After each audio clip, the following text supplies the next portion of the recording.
The call came on a Thursday morning in April while I was under a sink. Not metaphorically, literally under a sink. The one in the upstairs bathroom that had been dripping for 3 weeks. The one I kept meaning to fix and kept not fixing because there were always 17 other things that needed doing first when you own a house that is slightly older than your marriage and equally in need of ongoing maintenance. I was on my back on the tile with a wrench in my hand and a flashlight in my teeth and a very clear view of corroded pipe fittings, which is not the worst view in the world, but is not the best either. My wife, Sandra, called to me from the hallway. Her voice had a quality I didn't immediately recognize. Not alarmed exactly, but altered. The specific flatness of someone receiving information that is too large to process in real time. I slid out from under the sink. I looked at her. She was standing in the doorway with her phone pressed to her chest, not to her ear, and her face was the face of someone who has just been told something that has rearranged the furniture of their reality without warning. "Uncle Roy died," she said. I sat up on the bathroom floor.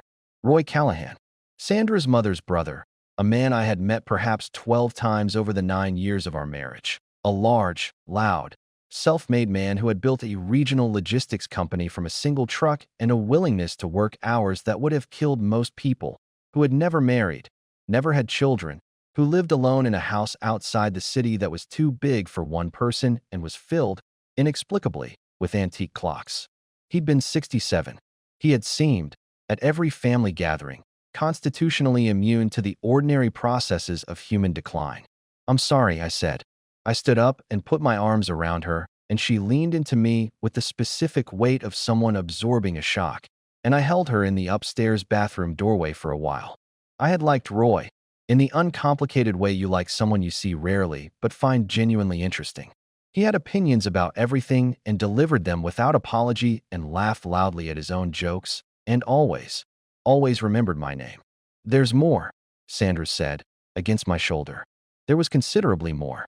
Roy Callahan had died without a will, or so everyone initially believed. 3 weeks after his death, a document surfaced through his solicitor, a will dated 14 months earlier, precise and unambiguous, leaving the entirety of his estate to his niece, Sandra Marie Callahan Merritt. The estate comprised the logistics company, Callahan Freight, 12 employees, contracts with 4 regional distributors, 3 properties including his primary residence, and 2 rental units in the city, a brokerage account, and liquid assets. The total value, when the solicitor's office provided the preliminary assessment, was approximately $1.3 million. My name is David Merritt. I was 43. I worked as a site manager for a mid-sized construction company. Decent work, honest work, the kind of job that kept the mortgage paid and left enough over for 2 modest holidays a year and a savings account that grew slowly but grew. Sandra was 41. She worked part-time as a dental hygienist at a practice near our house, for days a week, a job she was good at and didn't love but had never complained about because neither of us was under the illusion that work needed to be a passion to be worthwhile. We had been married for 9 years. We had a daughter, Iris, who was 6, and a house in a suburb that was neither glamorous nor grim, and a life that was in every way that I had ever thought to measure it, solid. We had built it together from not very much. We had both come from families where money was managed carefully because there was never quite enough of it. And we had carried those habits into our marriage, and they had served us well. We were not wealthy. We were stable, which I had always believed was the more durable condition. The morning the full inheritance figure was confirmed, Sandra sat at the kitchen table for a long time without speaking. I made coffee. I put a mug in front of her. She looked at it and then looked at me and said something I didn't know, at the time, to be afraid of. She said, "Everything is going to be different now." I said yes, in the way you say yes to something you understand only in the abstract. I didn't know yet what different meant. 11 months later, I would. The opening of this story establishes its central irony with quiet precision. David is under a sink, fixing something broken, doing the unglamorous maintenance work of a shared life, at the exact moment that the phone call arrives which will ultimately end that life. This is not accidental staging. It is the story's first and most essential image, a man defined by his willingness to do the necessary, invisible, effortful work of keeping things functional, learning that the world he has been maintaining is about to be reorganized by forces entirely outside his control. Roy Callahan's character is sketched briefly but importantly. Self-made, solitary, loud, possessed of antique clocks and unfiltered opinions. He is a man who built something from nothing, a quality he shares, the story implies, with David himself. The irony is that Roy's legacy, intended perhaps as a gift, will become the instrument of his niece's transformation and his nephew-in-law's loss. Sandra's words, "Everything is going to be different now," are the story's first and most significant piece of foreshadowing, and David's yes, offered in the abstract, is his first and most consequential misreading. He hears a statement about practical circumstances. She is making a statement about herself. The first months after the inheritance were, in the way of windfalls, genuinely disorienting for both of us. There were practical matters that consumed enormous amounts of time and energy. The solicitor's process, the business assessment, meetings with a financial advisor we'd never needed before, decisions about the rental properties, the question of what to do with Callahan Freight, whether to sell it, hold it, hire a manager, attempt to run it. Sandra threw herself into these processes with an intensity that I found impressive and slightly surprising. She had always been competent and organized, but this was something more focused. She was in the solicitor's office twice a week. She was taking calls from the company's operations manager. She was reading documents late into the night at the kitchen table with the absorbed concentration of someone discovering an aptitude they hadn't previously had occasion to use. I supported this. Of course I did. It was her inheritance, her family's legacy, her responsibility to steward it well. I covered more of the household and Iris's routines during those months, the way I had during difficult periods before, when Sandra had been ill, when she'd had a family crisis, when life had required one of us to carry more for a while. This was a thing we did. It was one of the things I had always felt good about in our marriage. We covered for each other without keeping score. The first sign that something was shifting came approximately 3 months in. Sandra decided to keep the business. This was not, in itself, alarming. It was a reasonable decision. Callahan Freight was profitable, had a stable client base, and the operations manager, a man named Gerald Park, had been running its day-to-day effectively for years and was willing to continue doing so under new ownership. What was slightly less expected was Sandra's announcement, at dinner one evening, that she was going to step back from her dental hygiene position. Not quit immediately. Step back, reduced to 2 days a week, with the intention of eventually leaving entirely. I asked what she planned to do instead. She said she was going to learn the business. Really learn it. Understand the contracts, the logistics, the client relationships. She was going to be an owner who knew what she owned. I said that sounded like a good plan. It was a good plan. I still think it was a good plan. What I noticed over the following months, and noticed without alarm, because each individual observation seemed reasonable in isolation, was a gradual recalibration of Sandra's relationship with our shared life. Small things first. She opened a personal bank account, separate from our joint one, into which the inheritance assets were placed. This was sensible. The solicitor had recommended it for tax and liability reasons, and I had no objection. She began meeting regularly with Gerald Park and with the financial advisor, a woman named Christine Okafor, whose name came up with increasing frequency in Sandra's conversations. She started attending business networking events, Chamber of Commerce dinners, industry association meetings, the kind of professional socializing she had never had occasion to do before. She came home from these events with a brightness I recognized from the early years of our marriage, when everything was still being discovered. I was glad for her. I told her so. I meant it. The first conversation that landed differently came in the 7th month, on a Saturday when Iris was at her grandmother's and we had the house to ourselves. Sandra had been looking at the primary residence, Roy's house, the large one outside the city, with an architect, assessing what it would cost to modernize. She came home from that meeting and sat across from me at the kitchen table and said, with the careful tone of someone who has been rehearsing a thing, "I've been thinking about the house, about whether we should move into it." I said that was an interesting idea and asked what she was thinking. She said, "I think I want to live differently than we've been living." I asked what she meant by differently. She looked at her hands. She said, "Bigger. More. I think I've been living small for a long time, and I don't think I want to do that anymore." I sat with that sentence for a moment. Living small. 9 years of marriage. The house we'd bought together, the savings account, the 2 modest holidays a year. The life we'd built from not very much, Together, deliberately. Living small.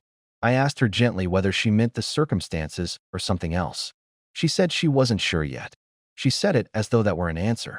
The phrase living small is the story's central wound, and the scene in which it is delivered is its first genuine turning point. It does not arrive as cruelty. Sandra does not say it with contempt. She says it with the tentative honesty of someone articulating a feeling they have only recently been able to name. But its effect on David is irreversible because it retroactively reclassifies their entire shared history. The house, the savings account, the careful management of limited resources, these were not, in David's understanding, smallness. They were the architecture of a dignified life built with intention. Sandra's reframing of them as limitation is the first indication that the inheritance has not merely changed her circumstances, but has begun to change her understanding of herself, and by extension her understanding of everything she built before the money arrived. The practical details of her transformation are handled carefully in this section. Each individual decision is reasonable, defensible, even admirable. Keeping the business, learning it properly, stepping back from a job she didn't love, these are the actions of a competent person rising to a new situation. What makes them ominous in aggregate is not their content, but their direction. Every decision moves Sandra further into a new identity, and the new identity has, as yet, no obvious place for the man she married. She moved us into Roy's house in October. I say us because that is how it was presented, a family decision, a new chapter. Iris would have a bigger room. There was a garden. The schools in that area were good. All of this was true. I had agreed to it with the genuine goodwill of a man who did not yet understand what he was agreeing to, or perhaps had chosen not to examine it too carefully, because examination would have required me to name something I wasn't ready to name. The house was beautiful in the way of things built in an era when space was not rationed. High ceilings, original floors, windows that faced west and caught the afternoon light in long, amber panels. Roy's antique clocks were still there, distributed through the rooms, ticking at slightly different intervals so that the house had a constant, layered rhythm that I found, unexpectedly, comforting. Sandra had them assessed and kept 3 and sold the rest. She made these decisions without consulting me, which I noted and did not comment on, because they were her clocks in her house, and I was still, at that point, telling myself that the distinction didn't matter. The business had begun to take significant amounts of her time by autumn. Gerald Park remained operations manager, but Sandra was now actively involved in the strategic side, client relationships, contract renewals, a potential expansion into a new distribution corridor that she had identified and was pursuing with the focused energy she brought to everything she decided to care about. She was good at it. I could see that clearly. There was a version of this story in which I watched my wife discover a talent and a purpose she hadn't known she had, and felt only pride. I did feel pride. I also felt, underneath it, a growing unease I couldn't precisely locate. Christine Okafor, the financial advisor, had become a significant presence in Sandra's professional life. They met weekly. Sandra quoted her opinions at dinner with a frequency and deference that I began to notice as the months went on. Christine thinks the expansion timeline is too aggressive. Christine suggested restructuring the rental income, Christine says. Christine was, by all accounts, excellent at her job. She was also, I gradually understood, becoming something closer to a confidant than a professional relationship typically warranted. I met her once, at a business dinner Sandra invited me to in November. She was in her late 40s, precise and self-possessed, with the particular quality of someone who has arranged their life exactly as they want it and has no interest in arrangements that don't serve that vision. She was pleasant to me in the way of someone being pleasant to a person they have formed a prior opinion of. I couldn't have said, leaving that dinner, what the opinion was. The shift that I can identify now as the true beginning of the end came in December, 9 months after Roy's death. Sandra told me she was going to a financial planning conference in Edinburgh for 4 days. Christine was going, and 2 other contacts from the business community she'd been developing.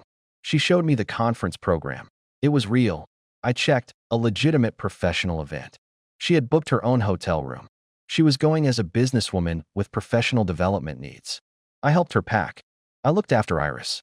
I worked my job and came home to the too large house and walked through rooms that still smelled faintly of Roy's pipe tobacco and listened to the clocks tick at their different intervals. On the second night, she called to say good night, and she sounded different on the phone than she had in person, lighter, somehow. More like herself at 30 than herself at 41. I asked if she was having a good time. She said yes. She said the sessions were genuinely useful. She said she felt, being there, like she was becoming someone. I said that was wonderful. When she came home, she brought Iris a small gift and me a bottle of whiskey from a local distillery. She was animated for 2 days, full of ideas, plans, the specific energy of someone returned from a place that confirmed something important about who they were becoming. Then the animation settled, and something else took its place. A distance. Not hostile. Not even quite cold. More like the distance of a person whose interior life had moved to a room that you hadn't previously known existed and that you were no longer certain you had access to. I started paying a different kind of attention, and the different kind of attention began, slowly, to show me things. The Edinburgh Conference is the story's first genuine ambiguity, real event, legitimate purpose, verifiable program, and David's inability to find solid ground in his suspicion mirrors the reader's own uncertainty. This is the story at its most psychologically sophisticated. The change in Sandra is not the change of a woman conducting an affair. It is the change of a woman undergoing an identity transformation, and identity transformations are not inherently sinister. What makes this particular transformation threatening to the marriage is not its content, but its direction. Every vector of growth points away from the shared life and toward an increasingly individual one. Christine Okafor's role in this section is carefully ambiguous. She is a professional. She is also, demonstrably, someone who has formed an opinion of David before meeting him, and the opinion, whatever it is not warm. This is significant. Sandra has been talking about her marriage to her financial advisor in terms that have produced a prior view of her husband. What those terms were, the story does not yet reveal. The distance David identifies after Edinburgh, the interior room he no longer has access to, is the most precise description of emotional withdrawal in any of these narratives. It is not anger. It is not contempt. It is simply the quiet relocation of a person's center of gravity to somewhere you are not. I want to be precise about what I was looking for because I think the nature of the search matters. I was not, at this stage, looking for an affair. What I was looking for was harder to name, and in some ways more frightening. I was looking for evidence that my wife was planning a future in which I was not present. Not because she had found someone else, but because she had found a version of herself that didn't require me. These are different things. And the evidence for the second kind of change is more diffuse than a hotel receipt or a second phone. It lives in the texture of small decisions, in the direction of conversations, in the gradual redistribution of a person's attention and investment. I started noticing money. Not because I was suspicious of fraud or deception. The finances were largely transparent. Sandra had never hidden what she was doing with the inheritance, but because money was where the future was being built, and I wanted to understand the architecture. The joint account, which had always been our primary account, had quietly become secondary. Sandra's salary from the dental practice, now reduced to 2 days a week, still came into the joint account. But the business income, the rental income, the investment returns from the brokerage account, all of this flowed through her personal account and was managed exclusively by Sandra and Christine. I had no access to this account and had never been offered any. Again, this was not illegal. It was not even, in the strictest sense, unfair. It was her inheritance, her business, her money. But it meant that the financial center of gravity in our household had shifted entirely to a place I could not see, and that the life we were now living, the large house, the renovations Sandra had begun commissioning, the school fees for Iris at the private school she'd moved her to in January, was funded by money over which I had no visibility and no voice. I asked, in February, whether we should formalize our financial arrangement. Get a financial advisor together. Look at how the assets were structured relative to the marriage. Think about the future in a coordinated way. Sandra said she'd think about it. She did not bring it up again. In March, I called my brother-in-law, Sandra's younger brother Pete, who I had always been close to in the easy way of two people who like each other independently of the family connection that brought them together. Pete was 38, worked in IT, had an uncomplicated decency that I had always relied on. I didn't ask him directly. I asked, in the general way of a concerned husband, whether he'd noticed anything different about Sandra since the inheritance, whether she seemed okay to him. There was a pause on Pete's end that was longer than a casual question warranted. He said, "She's going through a big thing, Dave. Give her time." I asked him what he meant by a big thing. He said, "She's figuring out who she is with all this. It takes time." I asked whether she'd said anything to him. About us. About the marriage. Another pause. "She's talked to Mom more than me. You should probably talk to her, Dave." To Sandra. Directly. He was kind about it. He was also, I understood from the pauses, telling me something without telling me. I called a solicitor the following week. Not to initiate anything. I was careful to tell myself that, but to understand my position. To know the territory before I needed to navigate it. The solicitor, a woman named Helen Marsh, asked me several precise questions and then told me several things I needed to know about marital assets, inheritance law, and the difference between the two. She told me, with the measured directness of someone whose job requires them to deliver difficult information without dramatizing it, that assets inherited by one spouse were generally treated differently from jointly acquired assets in the event of a divorce, particularly when those assets had been carefully maintained in separate accounts.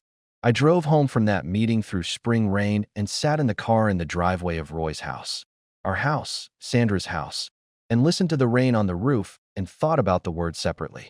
That evening, Sandra told me, over dinner, that she was thinking of bringing in a business consultant to assess Callahan Freight's growth strategy, someone with logistics sector experience. She'd been recommended a firm by Christine. I asked whether she'd like me to be involved in that process. She looked at me with an expression that was gentle and careful and that contained, in its gentleness, the answer before she gave it. She said, "I think this is something I need to do on my own, David." It was the first time she had used my full name in that way, not affectionately, not urgently, but with the precise, distancing weight of a word chosen to mark a boundary. I said okay. I went upstairs and sat on the edge of the bed in the room that had been Roy's and was now ours and listened to the clocks ticking through the walls and understood, with the specific quietness of a thing finally admitted, that the conversation I had been circling for months was very close now. The financial architecture David maps in this section is the story's most original element, and its most quietly devastating. This is not a betrayal conducted through deception in the conventional sense. Sandra has not lied about where she goes, or hidden a second phone, or constructed elaborate alibis. She has, with perfect legality and considerable care, built a parallel financial life that is entirely her own, and in doing so has made the marriage structurally optional in a way it had never been before. The money has not corrupted her in the crude sense of making her greedy or dishonest. It has done something more subtle. It has removed the mutual dependency that underwrites most marriages at a practical level. David and Sandra needed each other when both incomes mattered, when the mortgage required 2 salaries, when the life they wanted was slightly beyond what either could provide alone. That condition no longer exists. Sandra no longer needs the marriage to live the life she wants.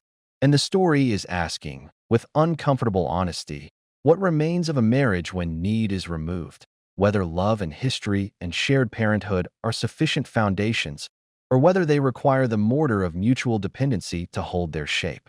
Pete's pauses on the phone are the section's most telling moment. A loyal brother-in-law, fond of David, who knows more than he can say and whose kindness is expressed precisely through what he doesn't tell him.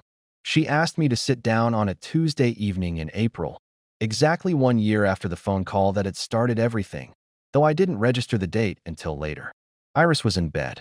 The house was quiet in the particular way of spring evenings, windows open, the garden beginning its slow emergence, the clocks ticking their overlapping rhythms through the walls. Sandra had made tea, which I noticed because she always made tea when she was preparing for a difficult conversation, a habit I had identified years ago and found endearing and now found, in this context, the saddest possible domestic detail. She sat across from me at the kitchen table. She said, "I need to talk to you about us." I said, "I know." She looked at me carefully. "How long have you known?" I said, "I've known something was coming for about 4 months. I've known what it was for about 6 weeks." She absorbed that. She nodded slowly, with the expression of someone who has been both dreading and, perhaps, quietly relieved by the prospect of having the conversation that was now unavoidable. She said, "I'm not happy, David. I haven't been happy for a while. And I don't think this is fixable. I think I've changed too much." I asked her what she meant by changed. She said, "I know what I'm capable of now. I know what I want. And what I want, it's not this. It's not the life we had. I don't want to go back to it." I said, "I haven't asked you to go back to anything. I've been here, in whatever this new life is, the whole time." She looked at her tea. I know you have. That's not. It's not about what you've done or haven't done. Then what is it about?" She was quiet for a moment. "When I got the inheritance, something happened to me. I know that sounds dramatic, but something genuinely shifted. I started seeing myself differently, seeing what was possible.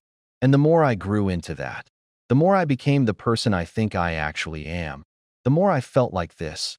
She gestured, a small movement that seemed to encompass the table, the house, the marriage. Like this was from a different life. Like I'd outgrown it. "Outgrown me," I said. She didn't flinch. "Yes. I'm sorry. I know how that sounds." "It sounds like what it is," I said. "Yes," she said. I asked her how long she'd been thinking about this. She said, "Seriously, since Edinburgh. The conference. I came back and I knew. I just didn't know how to say it." 5 months, I said. "You've known for 5 months." "Yes. And you've been—" I stopped. "What have you been doing for 5 months?" "Trying to be sure," she said. "Trying to make sure I wasn't making a mistake. Trying to—" She stopped. "I spoke to Christine, and a therapist, someone Christine recommended. And my mother. I've been trying to do this right." "Christine," I said. "Your financial advisor. She's become more than that." "I know," I said. "I know she has." I asked the question that had been sitting at the back of everything for weeks. "Is there someone else?" She looked at me directly. "No, there isn't. I want you to believe that." "Is it Christine?" A pause. "Long enough." Not in the way you mean. She's been important to me. She's helped me understand myself. But it's not that." I sat with that answer and decided, after a moment, to believe it. Not because I had proof, but because the story, in its entirety, was coherent without it. Sandra did not need someone else. She had found something she needed inside herself, and the marriage, in the light of that finding, had become a thing she no longer wanted. I asked about Iris. Her face changed when I said our daughter's name. Something that had been composed becoming briefly, genuinely raw. "She stays the center of everything," Sandra said. "Whatever happens between us, she stays the center." "She is the center," I said. "She has always been the center. For me." We sat across from each other for a long time. The clocks ticked. The garden was dark beyond the window. The tea went cold. I asked, "What happens to the house?" She said, "It's mine. Legally. You know that." "I know that. But I want to be fair, David. I want you to be. I want Iris to see us be fair to each other." "What does fair look like?" She told me. It was, by any objective measure, a reasonable offer.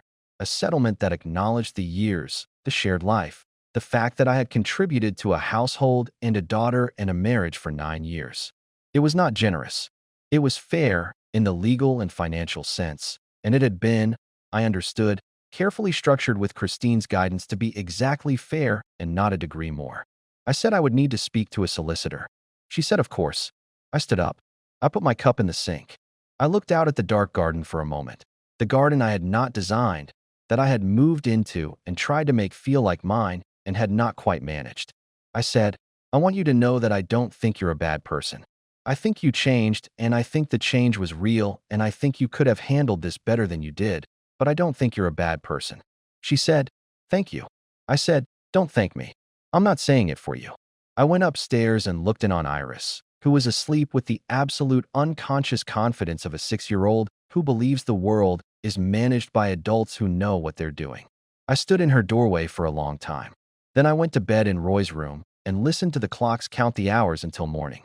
This confrontation is unlike the others in this collection because the wound it exposes is not deception but transformation. And transformation, the story insists, is harder to confront than betrayal because it offers no villain and no correctable mistake. Sandra has not lied about an affair or fabricated alibis for secret meetings. She has undergone a genuine internal reorganization and has, with painful honesty, told her husband that he no longer fits the person she has become. David's question, "Is there someone else?" and his decision to believe the answer, is psychologically precise.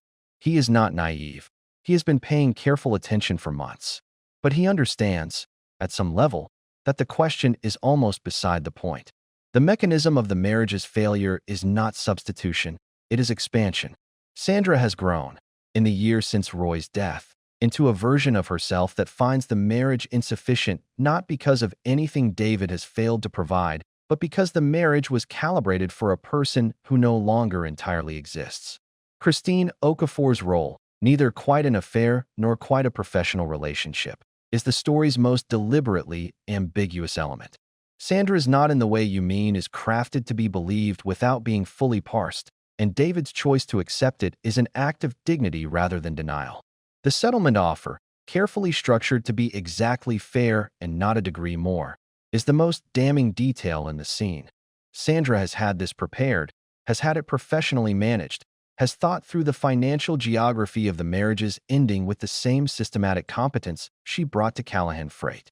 David is receiving a document his wife has been drafting, in consultation with her advisor, for months. I moved out in June. Not far. An apartment 20 minutes from the house. Close enough to Iris's school that the logistics of shared parenting worked without excessive negotiation. It was on the third floor of a building that smelled of other people's cooking and had a view of a car park and a strip of sky above the adjacent roofline that was, on clear mornings, a particular shade of blue that I found unexpectedly sustaining. The apartment was small in the way that post-marriage apartments are small, not cramped, but dimensioned for one person, with the specific austerity of a space that has not yet accumulated the texture of a life.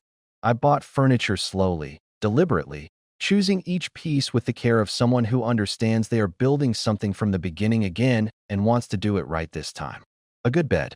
A kitchen table with 2 chairs, one for me and one for Iris, who came 3 days a week and on alternate weekends, and who moved through the small apartment with the adaptive confidence of a child learning to live in 2 places simultaneously. She was 7 by the time we separated formally. She handled it with the uneven courage of someone her age, some weeks entirely fine, some weeks asking questions I didn't know how to answer, some nights calling from Sandra's house at bedtime to tell me about her day, with the specific urgency of someone who needs to make sure you still exist. I always answered. I told her about my day in return, in the kind of specific detail that children need, not reassurances but facts, the texture of an ordinary Tuesday, what I had for lunch, what I could see from my window. She seemed to find this settling. I found it settling too.